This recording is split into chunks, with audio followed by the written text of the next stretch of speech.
There are a few things I want to add to the points we have been considering. They may help to make some of the ideas on which we must base our actions more real. I am looking for ideas that are less abstract than the vast majority of ideas by which people allow themselves to be governed today. We really need such concrete ideas, for they are the only ones that enter into the realm of feeling for human beings, and therefore into real life. They are the only ideas to fire the human will and human actions. Looking at the world today, we should really consider the most striking characteristic of social life in the civilized world to be that the smaller communities of past times have given way to quite large human communities. We need not go far back in human evolution to find that social communities extended only over limited territories. The civic communities of towns formed a relative whole, and fundamentally speaking, it is only now in quite recent times that large empires have arisen, that the empire of English-speaking peoples has come about. I have characterized this a number of times. None of us should have any illusions concerning the consequences, particularly in Central Europe. It needs the point of view of spiritual science, however, to get the right ideas about these things, ideas that fully relate to reality.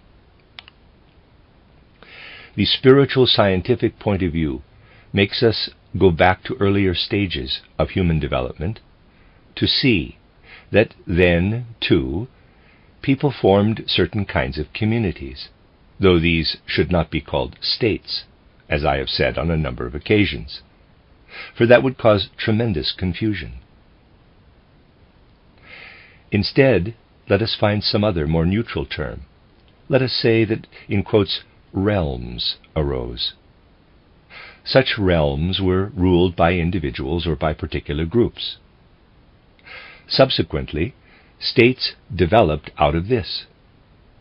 And today, states are taken so much for granted that no one would think of going against them. At least in certain areas, no one would go against them. What is worse, they are so much taken for granted that people are not even inclined to think about them. Behind this, however, lies something that unites human beings in their inner soul life with the spiritual, the divine principle, as it came to be called, during different stages of Earth evolution. If we go back to prehistoric times, times that only partly extend into historical times, we find that in those prehistoric times the idea of a ruler of the realm, as we may call it, whatever words we use do not really fit those earlier ideas, was quite different from what we take it to mean today. The idea of the ruler of an earthly realm came very close to what people knew to be their idea of a god. These things inevitably must seem highly paradoxical to modern minds, though that is only because modern minds are little inclined to take serious consideration of things that existed during the past in human evolution, and do not fit in with the way of thinking that has become customary in Western Europe and in its appendage, America, over the last 300 or 400 years. Of course, the way a ruler of the realm was introduced to his office, at least in many empires, was very different in those early, partly prehistoric times. We need only go back as far as ancient Egypt, meaning the earlier, partly prehistoric times of ancient Egypt, or as far as Chaldea, and we shall find that it was considered a matter of course that regents were prepared for their office by the forerunners of our present-day priests. People had quite concrete ideas as to how a ruler should be prepared for office by the priesthood and its institutions. They felt that with this kind of preparation, the person called to be regent, truly became what the Chinese, still having a faint notion of this, called the Son of Heaven. There was an awareness that someone called to rule over some region had to be made a kind of Son of Heaven.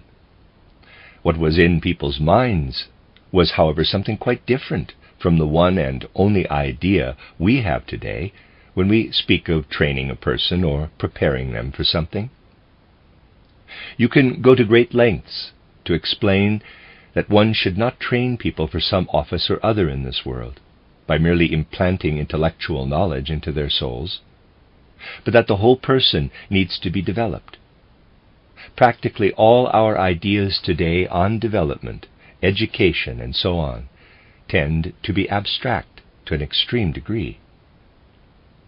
People have the idea that only some aspect or other of the human being should be changed or transformed to advance him in his training, his preparation for some office. No one thinks that development should be such that the individual undergoes a complete change. Above all, no one thinks that something objective should enter into the soul of that individual, something that was not there before. No one has that idea. I could characterize this more or less as follows. I'm talking to someone who is in the product of the natural and social life of the present day. He tells me this and that. I tell him this or that. The person who speaks to me bears a name. He is the product of the usual natural and social background that people have today. The same applies to me. That is really almost the only way in which we behave toward each other nowadays, the way in which we look at each other. In the times of which I have been speaking, that would have been a very alien notion. It was, above all, alien to people called to hold important offices, to be leaders within the human community. The external, natural background, family origins, father, mother, grandmother, grandfather, and so on, was of no real concern if the people concerned had been properly prepared for their office. The things we look for and find in present-day individuals who have been raised to the highest spheres were then of no account. People felt that if they spoke to someone who had been properly trained in this respect, it was not the ordinary ego that spoke to them. That is, an ego born in some place or another, bearing the imprint of some social background or other. Instead, they felt that something was speaking to them that had been made to come down from spiritual heights, to take up its abode in a human individual, thanks to the preparation and training given in the mystery cult. This must, of course, sound incredibly strange to present-day people. It is, however, necessary to stop harboring confused notions about these things and to form ideas that have their basis in truth. The idea was that education, not all training, but the training of people called to high office, should enable spirits from the higher hierarchies to speak through these individuals, using them as their instruments. Those instruments were prepared by training, so that spirits of the higher hierarchies would be able to speak through them. There was general awareness of this, particularly when the population at large came to form an opinion about the identity of their ruler. Remnants of this still survive, for instance, in the title Son of Heaven for the ruler of China. That was the level of human awareness in earliest Egyptian and Chaldean times. Spiritual science has established this. To the people at large, their ruler was God. Basically, they had no other concept of divinity. The preparation of the ruler had been such that the outer physical form was nothing. It merely made it possible for a God to move among human beings. The earliest inhabitants of what was later to become the Kingdom of Egypt quite naturally accepted the fact that they were ruled by gods who walked on earth in human form. In this respect, the earliest social awareness of human beings was entirely realistic. There was no recognition of a separate world beyond, of a separate spiritual world. The spiritual world existed in the same place as the world within which people moved on earth. In this world, where human beings walked the earth, not only ordinary human individuals were walking about in physical form, but also gods. The divine world was right among them, made absolute and visible under the conditions regularly created through the mystery cult. When such a ruler wanted something, decreed something, it was a god who wanted it. To the minds of earliest humankind, during that partly prehistoric period, it would have been pointless to question whether something decreed by their ruler should or should not happen. It was, after all, a god who wanted it. Earliest humanity thus connected the spiritual hierarchies with everything that happened on earth. Those hierarchies were there, in their midst. They were not something to which one first had to ascend by some kind of spiritual inner means. No, they were present in the mysteries as the training given to physical bodies found suitable for preparation as dwelling places for spirits of the higher hierarchies, so that these might walk among human beings and be their rulers. This may seem strange to modern minds, but modern minds will finally have to leave behind the narrow-minded views they hold today. Ideas only 300 or 400 years old, as we know them today, and take a wider view. We cannot develop and think ahead to the future unless we broaden the tunnel vision which has evolved in almost every sphere of life.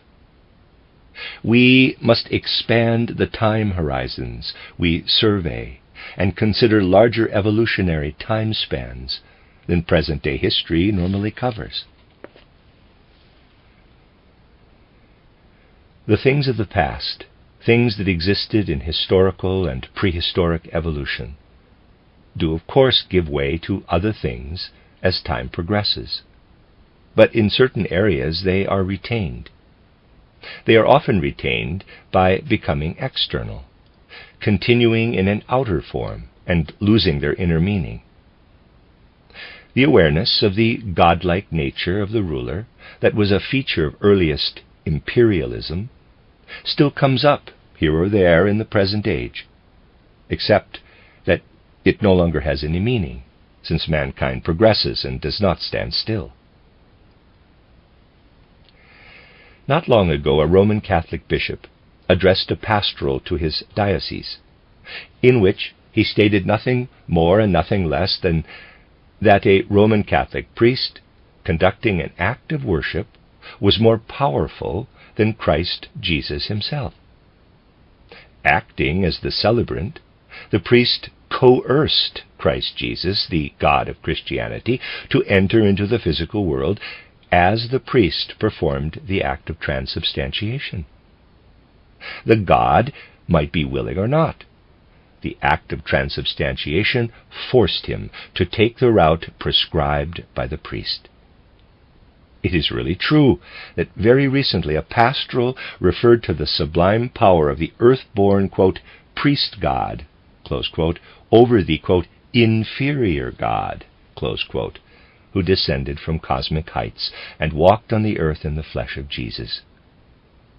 Things like this have their origin in older times and have lost their meaning in the present age. Some people representing certain confessions know very well, of course, why they keep throwing such things into human minds.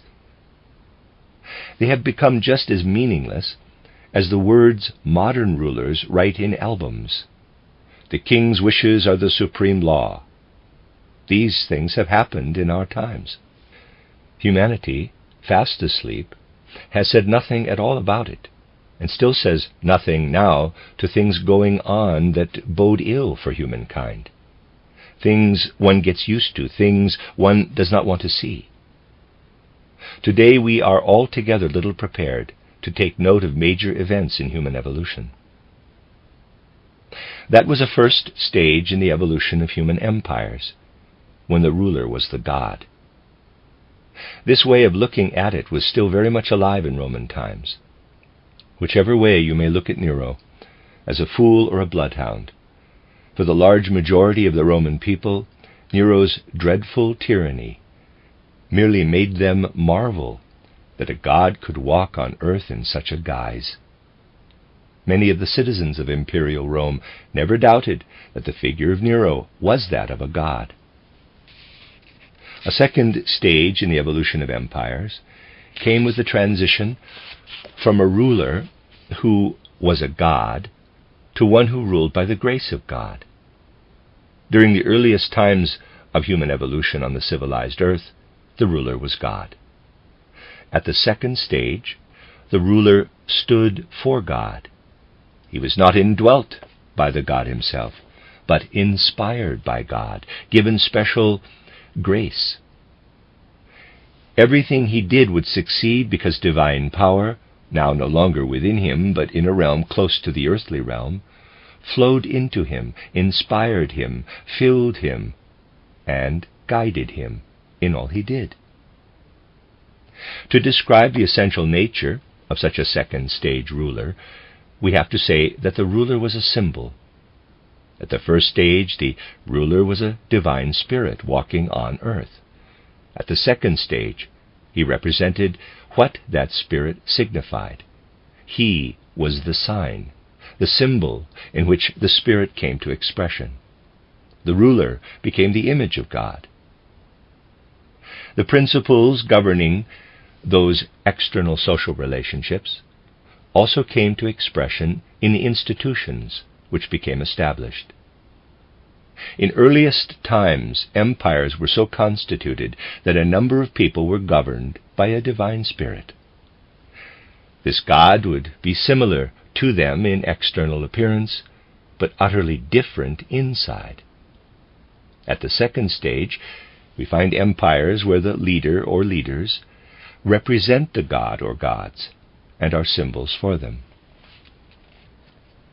At the early stage of human empires, discussion as to whether the ruler, the god, was acting rightly or wrongly was beside the point.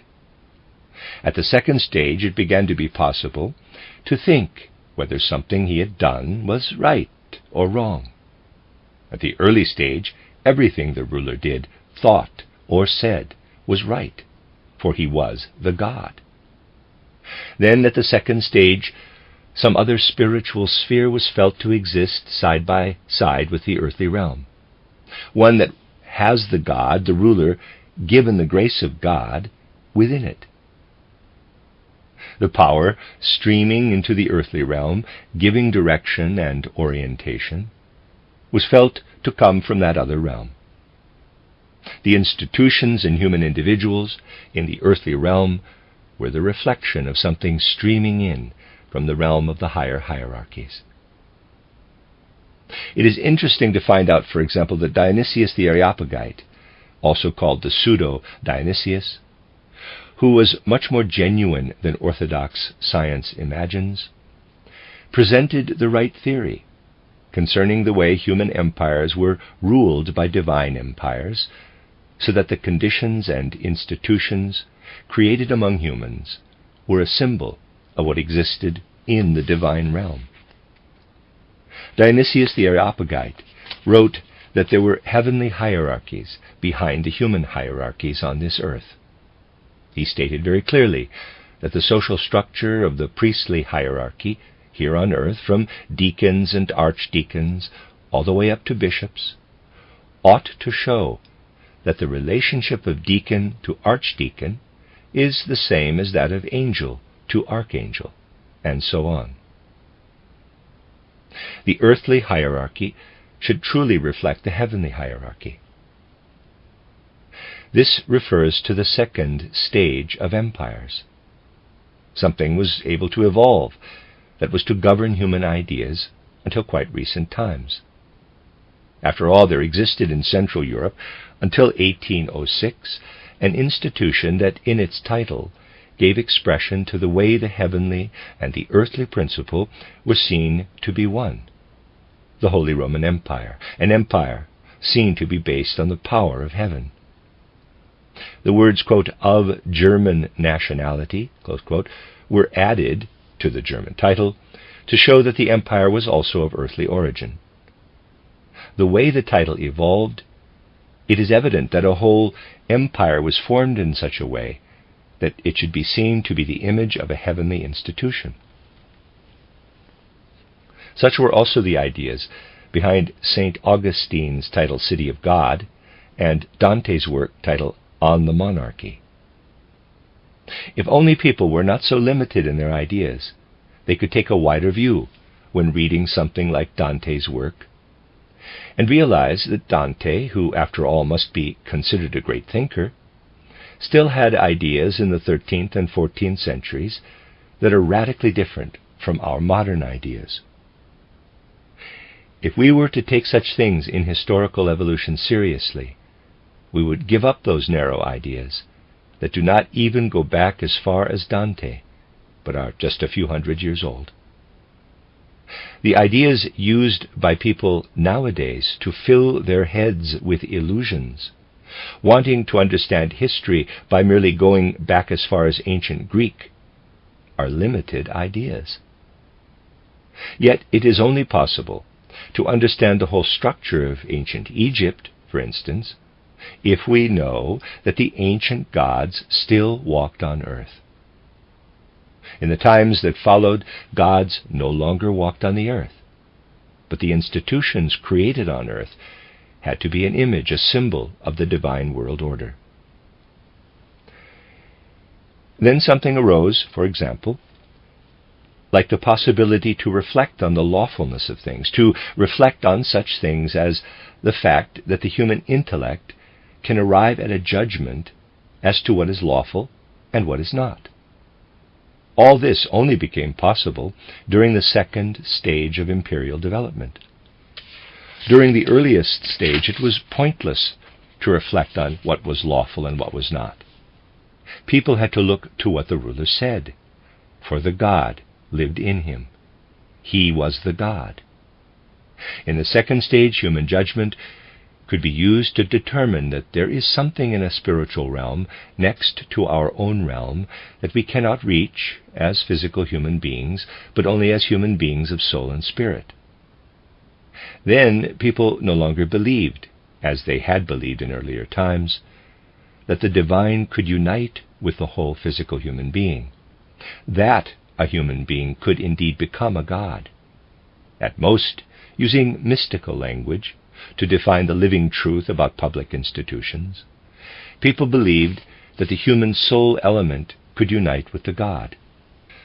Basically, it is true to say that no one nowadays is able to understand the way things were said in works written and published as late as the 13th or 14th centuries, unless one knows that the people of that time had quite a different awareness, a feeling that some degree of divine inspiration was alive in those who were called and trained to hold special office. Oddly enough, things referring to something rather serious will often become derisory expressions of a later point in time when the evolution of humankind has progressed. Someone saying, quote, "God shapes the back for the burden," close quote, nowadays would say this more or less as a joke. Yet though it may be said today partly as a joke, in the times when empires were at their second stage of development, it certainly held true and was to the forefront of people's minds. It applied not only to people, but within certain limits, also to what was being done. Rituals were made to be such that the actions performed in them reflected what went on in the spiritual realms. The rituals performed were spiritual events, reaching across into what went on in the physical world. people very much believed the spiritual realm to be adjoining the physical realm, but they also thought that it extended across into the earthly realm, and that the symbol or sign of the spiritual realm was to be found in the earthly realm. Very gradually, people ceased to believe in the validity of this. An age was to follow where this awareness of the connection between earthly and spiritual things was to fade. In the days of Wycliffe, of Huss, people began to dispute things which it would have been unthinkable to dispute before. They were in disagreement on the significance of transubstantiation, whether this ritual act had anything to do with what went on in spiritual worlds. When people begin to disagree about such things, old ideas are coming to an end. People no longer know what to think, yet for centuries, indeed millennia, they had known exactly what to think. It always happens that certain things normal to a particular age continue to play a role in later ages. They are then out of place, anachronistic, luciferic. That is what has happened to the great far-reaching symbols relating to a particular age, when they showed how ritual acts and the like, performed on earth, were connected with divine and spiritual happenings in the world. Those symbols persisted during later ages, and certain secret societies preserved them in a luciferic way. Western secret societies in particular have been preserving such ancient symbols. They are traditional in those societies, though they have lost their real content. On the one hand, then, we see certain secret societies, Freemasons, Jesuit organizations, and denominational groups have arisen from these, preserving, in a way, those symbols which only had meaning in an earlier age. On the other hand, we see how words preserve ideas that belonged to an earlier age in a basically luciferic way. Words used in everyday life have also lost their original substance, lost the context of a way of thinking when those words were symbols of spiritual things. For the spiritual content is gradually lost, and words become empty symbols, signs without meaning. During a third period, at a third level of empire development, there was no longer any awareness of individuals being given the grace of God, of divine elements entering into earthly events, earthly speech. The spiritual realm was now entirely in the beyond. The opposite of what had existed at the first stage of empire development now held true. During the first stage, the God lived on earth, went about in human form. During the third stage, one can only think of the God being present in an invisible world that is not perceptible to the senses. Everything people were able to use to express their relationship with the realm of divine spirits lost its meaning. The word God continues to be used. When the word God was spoken in the distant past, people were looking for something that appeared in human form, walking among human beings. It is not that human beings in those very early times were materialists. Materialists only become possible once the spiritual realm has been banished beyond the sense-perceptible world.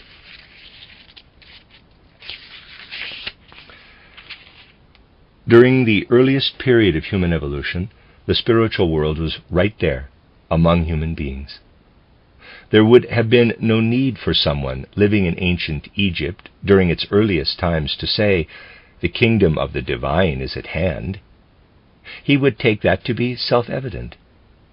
At the time when Christ Jesus appeared among men, people first had to be told, quote, "The kingdom of the gods cometh not with observation, for behold, it is within you." Close quote. We are now living in an age when it would be a nonsense to look to a person for anything but a straightforward development of what he was as a child, the development based on cause and effect. We live in an age when it would be sheer madness for someone to consider himself more than the straightforward further development of what was also there in his childhood. 8,000 years ago, let us say, something was taken as a matter of course, was the general way of thinking. Yet if anyone were to say the same thing today, this would merely indicate that they are mad. The realities of those distant times have been reinterpreted in the modern way of thinking into that fictitious tale we call, in quotes, history. This spreads a veil over the radical metamorphosis we are able to discover when we consider human evolution in the light of truth. The things we often say today, things we reveal in our external life, exist because they once had relevance and were considered to be the truth. We still say things like, quote, by the grace of God, close quote. People have more or less tried to get out of the habit in recent years, but they have not succeeded very well with this. But we do not know, or pay no attention to the fact that there was a time when this was a reality to human minds, when it was taken as a matter of course. Here I am drawing your attention to things that give our public life its meaningless, conventional character. Things we put forward in the words we use, in our customs, and indeed the way we judge issues in public life, relates to times when those words, even if they only became part of the vocabulary at a later date, they were modeled on the original language, were formed and used on quite a different basis. The words we use in public life today have been squeezed dry. With some it is immediately apparent. With others it was not apparent for a long time. Readers aside, this sentence, I'm having difficulty trying to make sense of it. I'm going to read it as it is, but I'm not quite sure what it's saying. In the distant past, a token was hung upon a human body, in magical rites, transforming it into an important magical aspect of the God walking on earth. This has become something trivial in the decorations given to people today. That is the kind of history humankind is unlikely to pursue. Not only words can become empty phrases and lose all meaning, as is the case with the most important words used in public life today, the objects hung around people's necks or pinned to their chests can show similar character in their relation to reality, like a word that is meaningless today, but once had sacred meaning and substance to it. We must realize that initially our evolution was such that an older awareness lost its substance and became empty and conventional. There can be no real new growth in our devastated public life of today unless we do so. We must look for new well springs that will give real substance again to public life. We have no awareness of God's walking the earth in human form. We must therefore acquire the ability to recognize the Spirit not in human form, but in the form it has when we rise to spiritual vision. For us, the gods no longer descend to sit on physical thrones. We must acquire the spiritual faculties that enable us to ascend in our vision to the thrones where gods are to be found, who can only be alive to us in the Spirit. We must learn to fill the abstract formulas we use with spiritual contents of our own experience. We must become able to face truths that are deeply disturbing to those who grasp them rightly. We must become able to see things as they are. Sometimes we fail to do so for periods extending over decades. As Central Europeans, we believe ourselves to be part of European civilization. What we should ask ourselves is what it is that has made our inner life, the life of our soul, so full of discord over the last 50 years or even longer? Let me say just one thing. When you look to the West, you see in the first instance, we'll leave aside the rest, a nation falling into decadence, the French nation. One thing is important, however, among the French.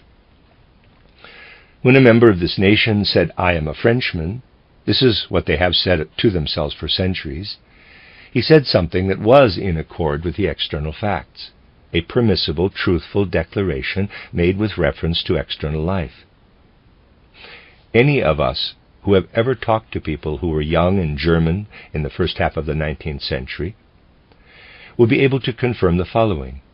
Hermann Grimm, for instance, has repeatedly described what it meant to people who were young when he was young in Germany for someone to profess himself to be German in public life, not as an empty phrase, but in reality. It would have been treason.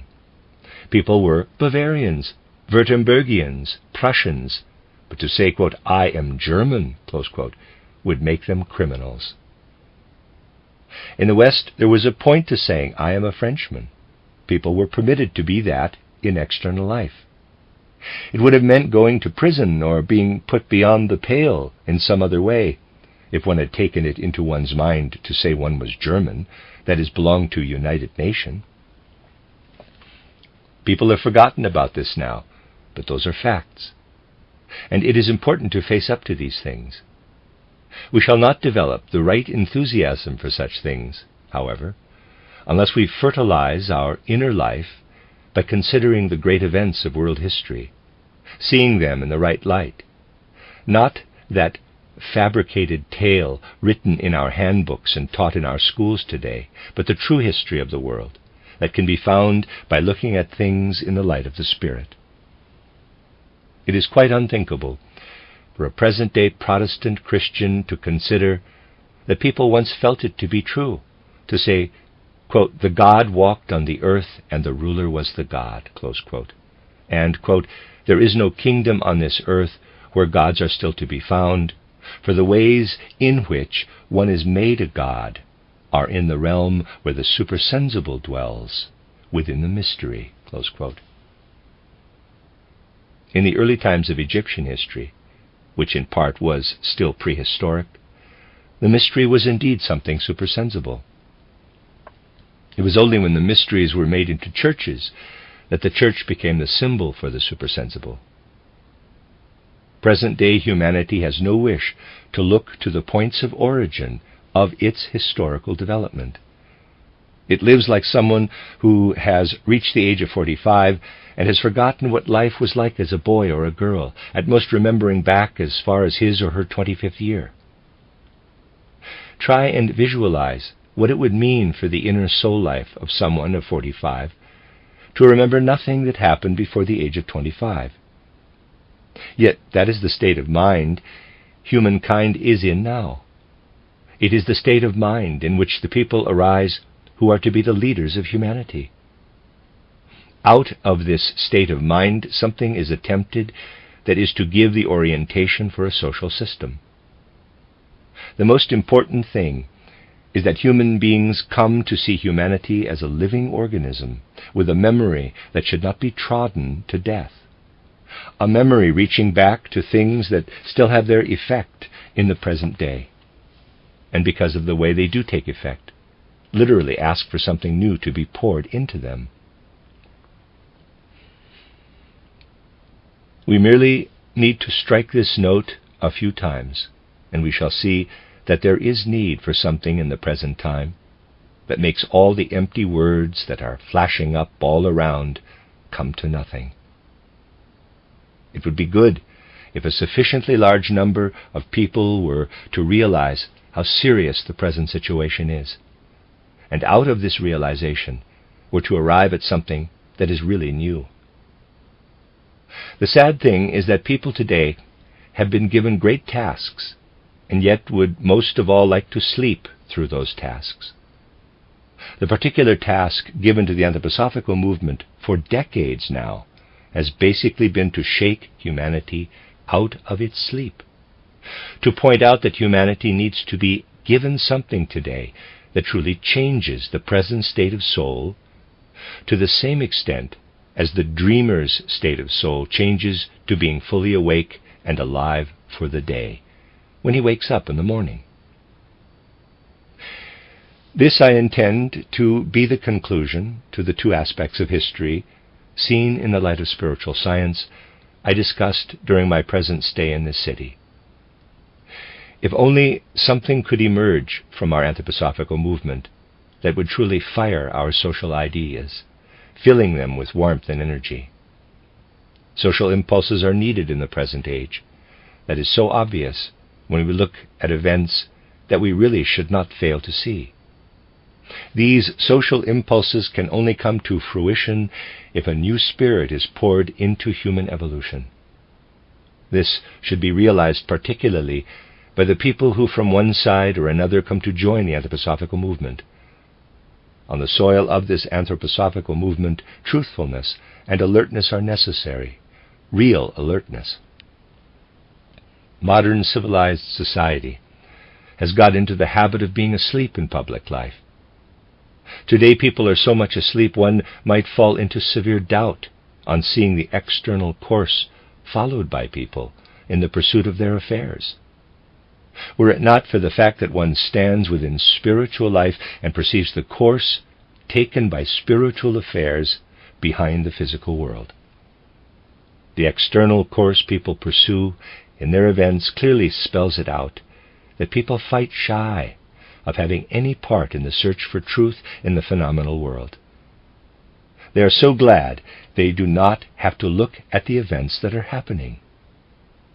You can see that when people are told of something happening somewhere today, they stand there on their 2 feet and give no indication of having heard something that is of profound significance for the way events will go. People hear of deeply significant things that must inevitably lead to ruin, to decline and fall, and they do not even feel indignation. Things are going on in the world. Intentions are alive in German lands that should horrify people, yet they do not. Anyone incapable of being horrified at these things also lacks the power to develop a sense of truth. It has to be pointed out that healthy indignation over things that are not healthy should be the source and origin of enthusiasm, of the new truths that are needed. It is actually less important to convey truths to people than it is to bring fiery energy into their lethargic nervous systems. Fiery energy is needed today, not mystical sleep. Longing for mystical peace and quiet is not of the essence today, but rather dedication to the Spirit. Union with the divine has to be actively sought today, and not in mystical indolence and comfort. This has to be pointed out. We must find a way of making it possible again for our minds to connect a divine principle with our outer reality. We shall only be able to do this if we consider, without bias, how people found their gods walking the earth in the earliest empires. We must find a way in which our human souls can walk in the Spirit in spiritual worlds, that we may find gods again.